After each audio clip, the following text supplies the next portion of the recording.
Hello there, my friends, and happy spring to you.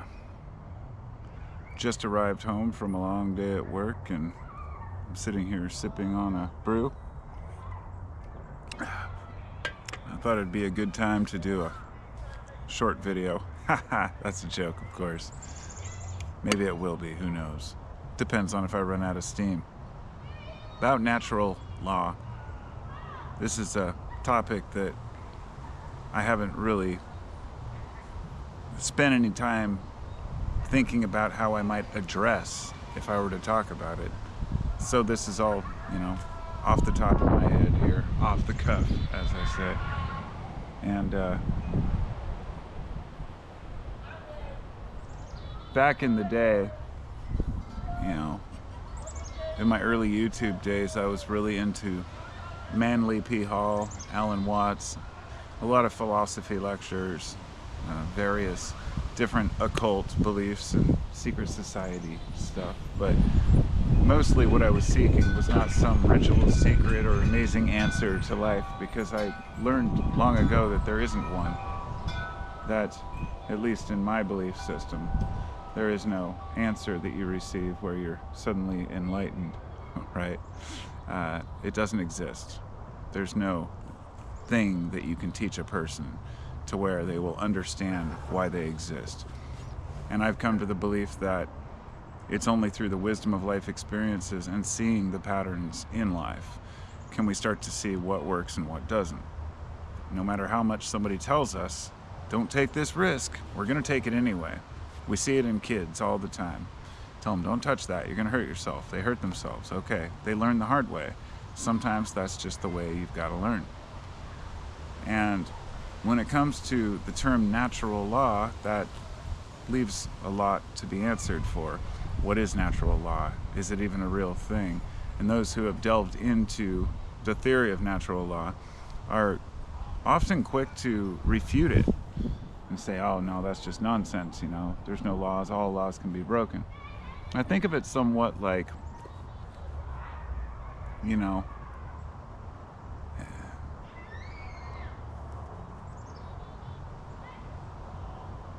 you can't have a happy, healthy, productive life and at the same time be a complete asshole that looks out for nobody but themselves. Now, I say that, with a caveat, because there are some people out there, and I would say they are probably the psychopaths, who can go through life taking advantage of others and breaking basic rules of being a human. And when I say this, I should define what I mean. A lot of folks would say that the natural law is to take what you can and get what you can and kind of screw the rest of people. Others would say that's a little extreme.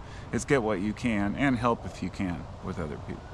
And there's others that would say the whole purpose is to just help other people, and if you help other people, you will be helped in kind, one way or another. Kind of a karmic kind of belief system. Now, they're all flawed in their own way.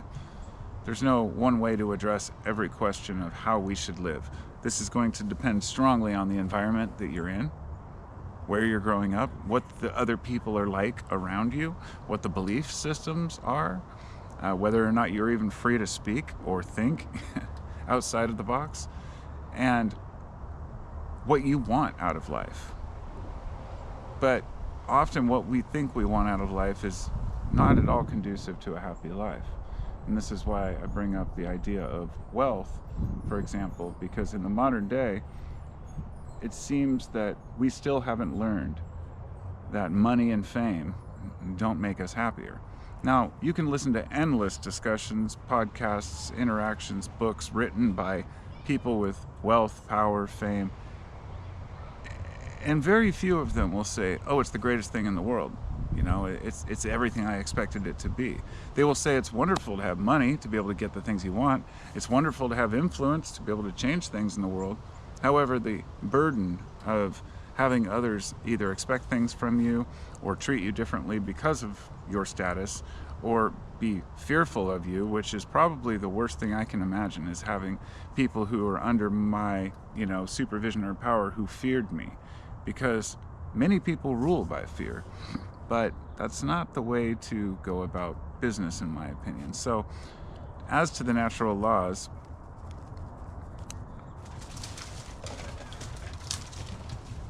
Lucy, come on. She's trying to get a squirrel. She should know better by now.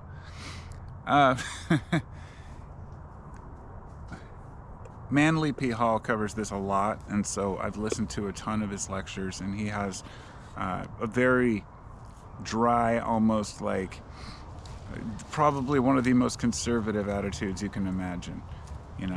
Follow the rule of law, follow natural law, everyone's going to be doomed if they don't.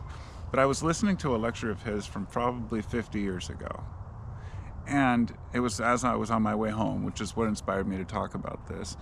And he was talking about how this was after the nuke had only been around for a while, so he was talking about the bomb, and he's like, we're all distracted with all this other crap and goings-ons, but meanwhile somebody else is getting a nuke, and some other war is starting, and yet people still continue to support these systems that we have in place because they don't know what else to do.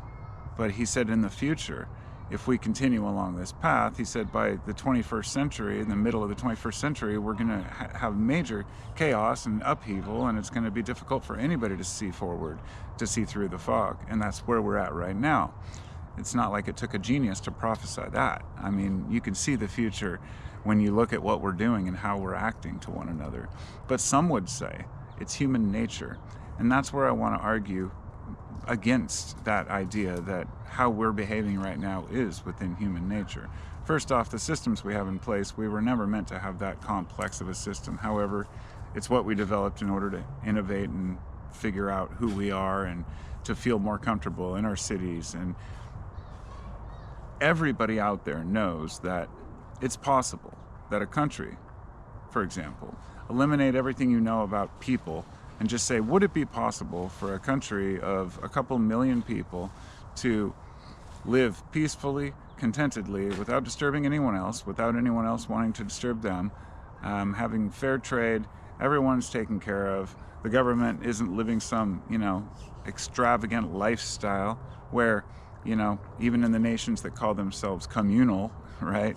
You've got these leadership in these, fat mattresses and golden underwear, as Jimi Hendrix would say, and these monster, houses everywhere, and it's private islands. There is a small group of humans, I would like to believe, that are the ones who take advantage of others. However, it seems to be that a system that enables people to gain that kind of power and influence and wealth, it changes people. And that's the scariest proposition, because there's this idea that people have, if I was only the one in charge and I had the money, I could change things. But no individual knows what's best, as we can see. We spend our time worrying about going to Mars. A lot of people would argue that's important because look at the Earth, it's falling apart. Oh my God, it's an emergency. It's climate change. Oh, geez, we're doomed. We better get to Mars. It's like, that is probably the worst argument that I've ever heard. Yeah, something could happen here. Something will happen here. But the idea that humans would ever want to colonize another planet is spending, billions of dollars trying to figure out how to get to a place we couldn't live anyway, rather than putting that money into what we have here. Money is invisible. It doesn't exist. I know. I understand the currency system and fiat money. It's really silly that we all think that it actually has substance, because it doesn't.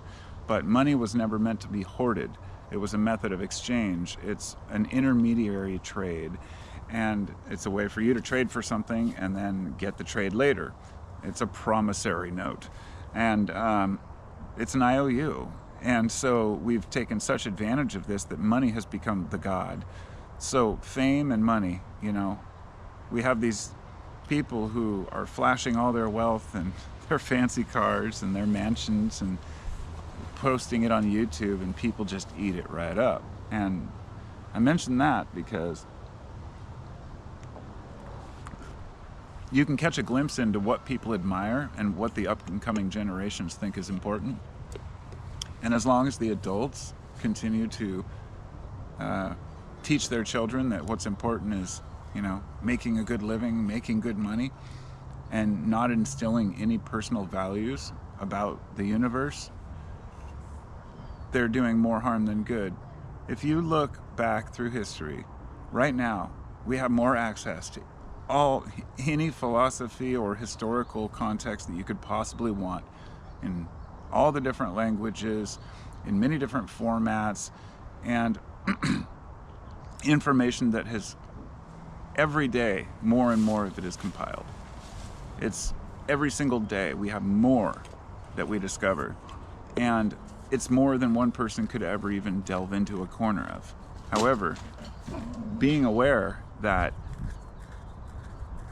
you can look at the stories of the past and see where we've gone wrong.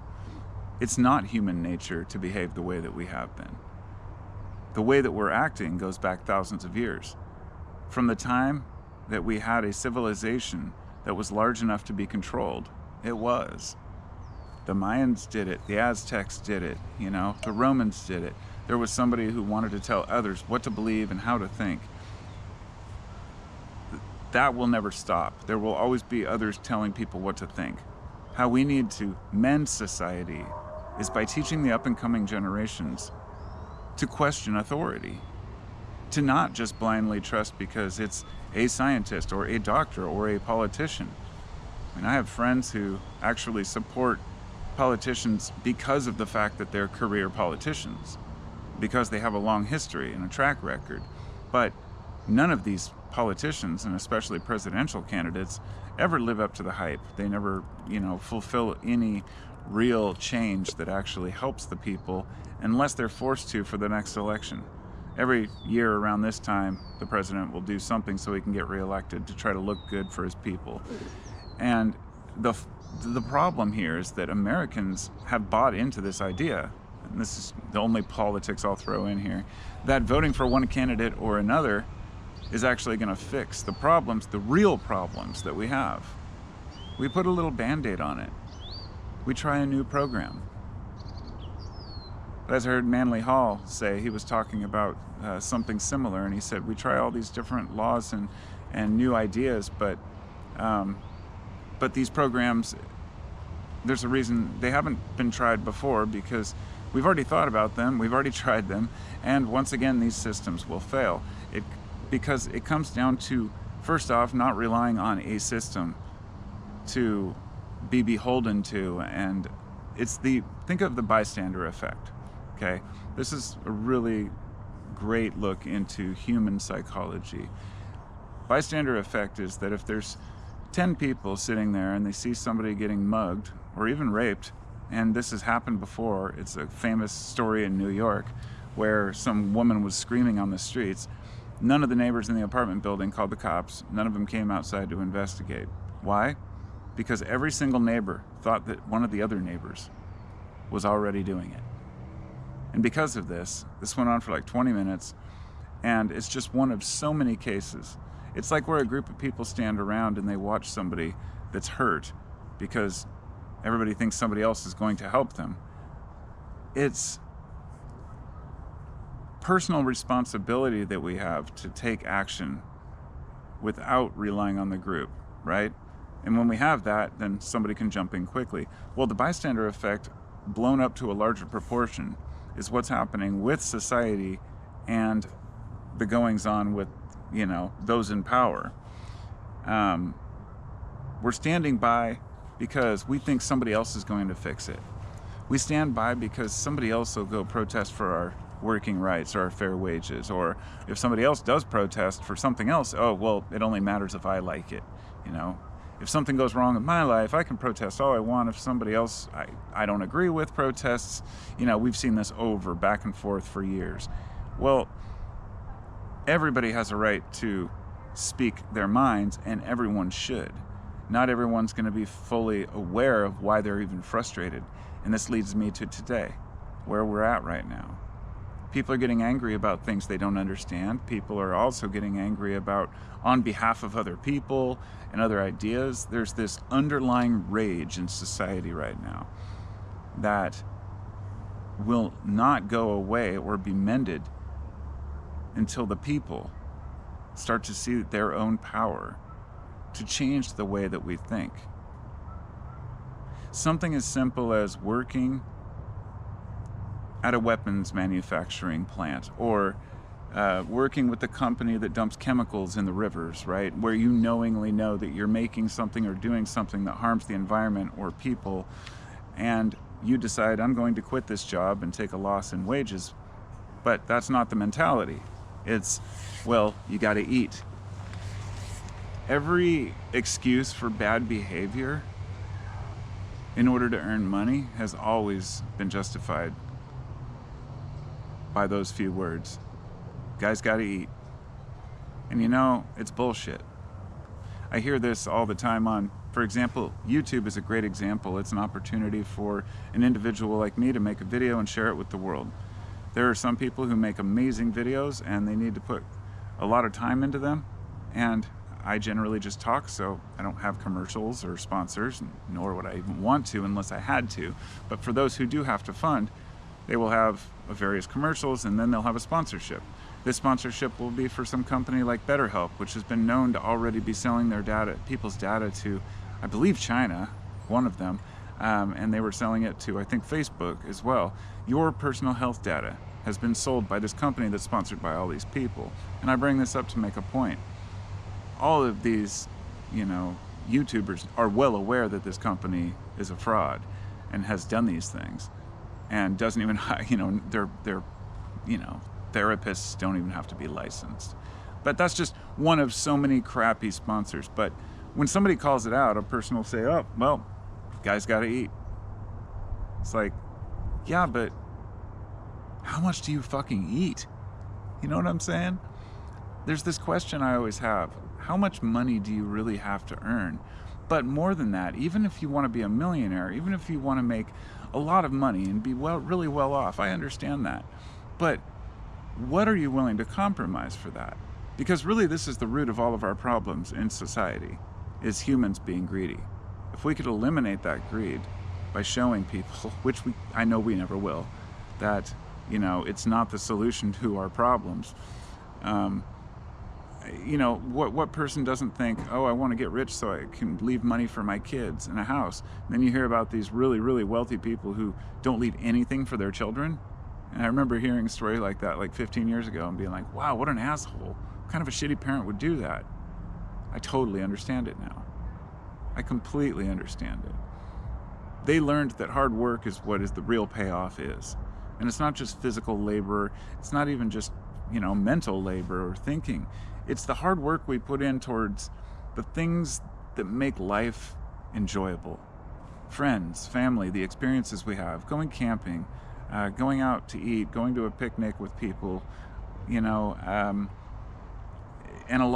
spending a lot of time learning about how to be I'm not going to say a better or more efficient or happier person. None of those words do any justice to what I'm trying to convey, but rather to be a more well-rounded individual, an ambivert, one who can be introverted or extroverted, one who can float through life with a balance on things.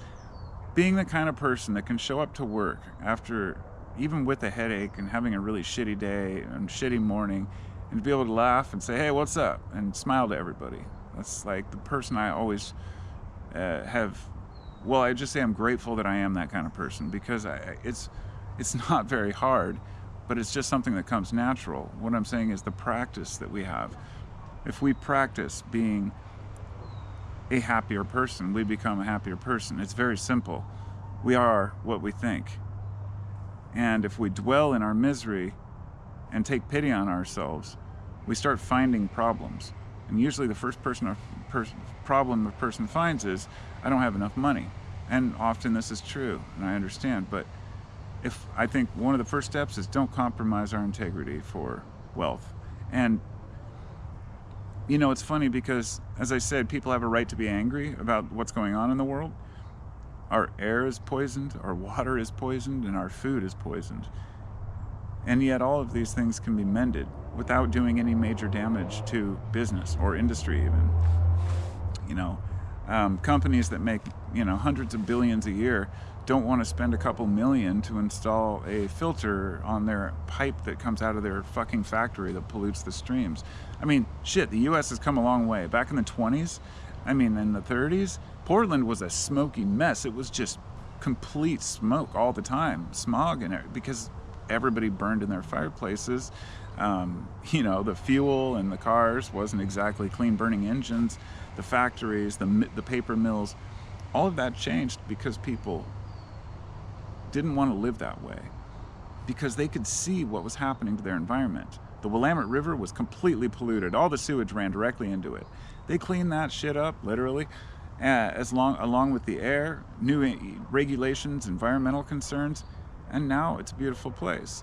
But here's the thing. People made the change because they could see the problems, because they were forced to look at it every day. The same way my wife and I, during COVID, when she wasn't working, she started her own cleanup group, and I went and helped her a couple times picking up trash on the freeways because nobody else was doing it. And so she'd go out there and formed this group and got the city to fund it. And, it's like somebody's got to do it because we see it. But here's what I'm getting at. There is pollution and all sorts of problems that we don't see because they are ideas, because they are systems that we have in place, such as the bad decisions we make. An example, I guess, would be Portland legalizing all drugs. I was completely in support of that bill. The reason why I am no longer in support of the bill is because I was unaware when the bill passed that they had no measures implemented to actually help people.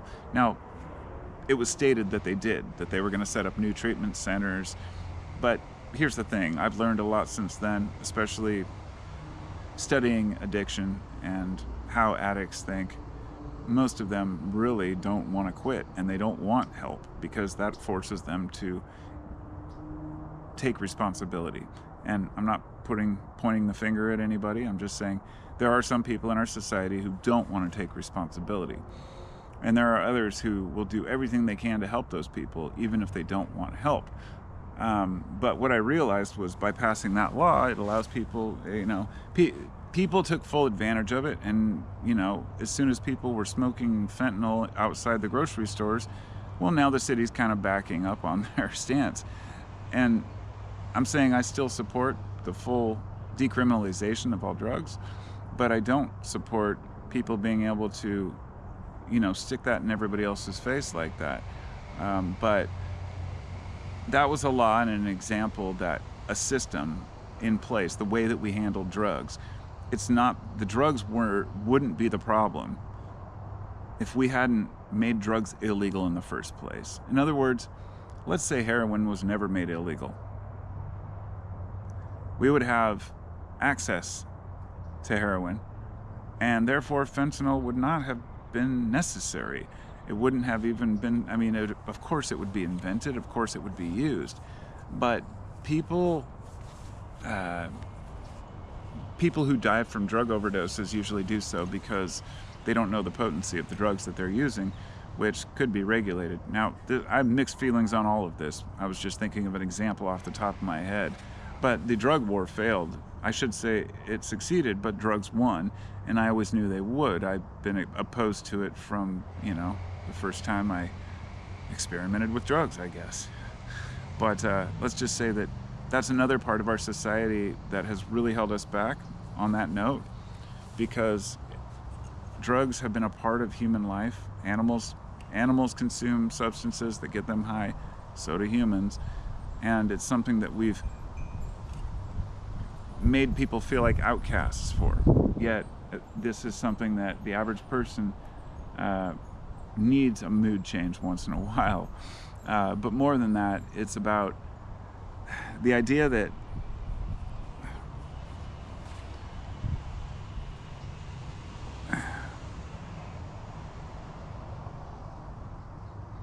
if we try to stop our human nature, if we try to banish what makes us human, the things that, say, many religions did with making sex, drugs, and rock and roll basically banned, right? That's like the first go-to for a hardcore religion. You know, get rid of outside influences. That means music, that means drugs, that means rock and roll. And then you have strange laws like with Mormons where they're not allowed to drink coffee, but they can have energy drinks. So I guess it's a big thing down there. But all these weird little rules and the dogmas of belief systems are what often hold us back. And I need to bring this in because when I talk about what's backwards with society, it's not just the systems we have in place, it's the systems that we continue to promote. Religious systems, the ones that don't benefit everyone. Because my belief is this: if you're really the chosen belief system of God and you believe that, you know, you're the one and only truth, your full mission should be to revel in being human with other humans and to connect with other humans. It's these, you know, beliefs that we have, not because really we read them as much as we feel them. We want others to be punished. This is why we believe in things like hell. This is why we believe in karma. I think that kind of eliminating that whole belief system can really help us. And that means karma too, because I used to believe in karma, and the more I processed it, the more I thought, well, maybe it's karmic through different lives, and none of it matters. I realized it's a complete waste of time. Karma is just another way for us to see people get justified for the good and bad things they do, or to believe that they do, whether it's in this life or another. But we should never do things that are good just because of karma, because we think we might get bad karma. In other words, it's inherent in us to do the right thing just because it's the right thing. Now, I don't know how much I stand alone in this, but if I do something that I know is morally wrong, it hurts my heart. I make every effort to do nothing that's morally wrong. Even if I go off on somebody or I say something kind of, you know, spiteful to them, even though I'm always kind about it, I feel like a dick. And I'm glad, because I truly feel I'm living within, as much as I can, within what I believe to be natural law, based on what I've observed, based on the allegories that I've read, based on the archetypes that I've learned to understand, based on the fallacies that people use and the way that people justify their own bullshit.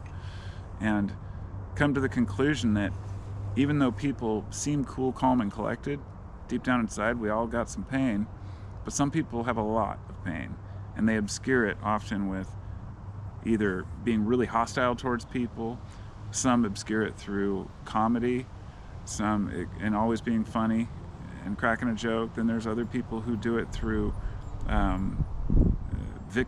feeling like the victim. It's like got to be one of the most passé and annoying, you know, behavioral traits that I've ever seen in people, and it's gotten to the point now where I just don't buy it. When people complain and pity themselves, you know, it's just like, get over it. We all got pain, you know. Because a lot of folks see other people, they see me, for example, sitting here smiling and talking and think, oh, look, you know, he must have a good life. He's in his backyard and, you know, it's a sunny day. Dude, I've got my own problems. I face all kinds of bullshit. I get up early in the morning and have to drive through traffic to work, and I struggle and have health issues. I'm a human being. The more that we all admit that we all have these problems and that we're all human, I think that the less people will yearn to try to be other people, or try to impress other people, or try to gain wealth. And don't get me wrong, impressing other people is kind of important. Like, you want to do a good job in that way and be respected. But other than that, it's not about pride. But it's not about abandoning your ego either. Ego is an integral part of who we are. You cannot eliminate your ego. You can't separate yourself from the ego, because who is doing the separating? Your ego. It's the consciousness problem. You can't study consciousness because you're conscious. There's some things that we just have to accept. Here we are. If we do bad shit, then it comes back on us, not because of karma, but because of the repercussions of what we've done. You can call it karma if you want, but often we just feel guilty inside. And it's my belief that if we feel guilty inside, we need to listen to that. And this guilt has been used you know, through religions to say, look, you know, everybody's born a sinner, everybody's guilty. Well, we are born kind of assholes, but you know, kids can be greedy, but kids can also be kind. But what we teach each other in the meantime is, you know, up to us. And I think we should teach future generations to look inward and find more solace and truth within themselves, instead of always outsourcing all of our, you know, all of our knowledge, wisdom, and insight to what we see on the internet or TV, or what somebody else told us, whether it's a parent or a pastor or you know, a PE teacher. We need to look up to people, but we also need to find our own truth. And within that truth, we need to listen to our hearts. And if we follow natural law over man's law, we'll be much happier people. And that's what I believe. Anyway, peace and love to everybody. Hope you're having a fantastic day. I'm not going to give you the usual subscribe, like, Patreon crap, but there it is. Talk to you later.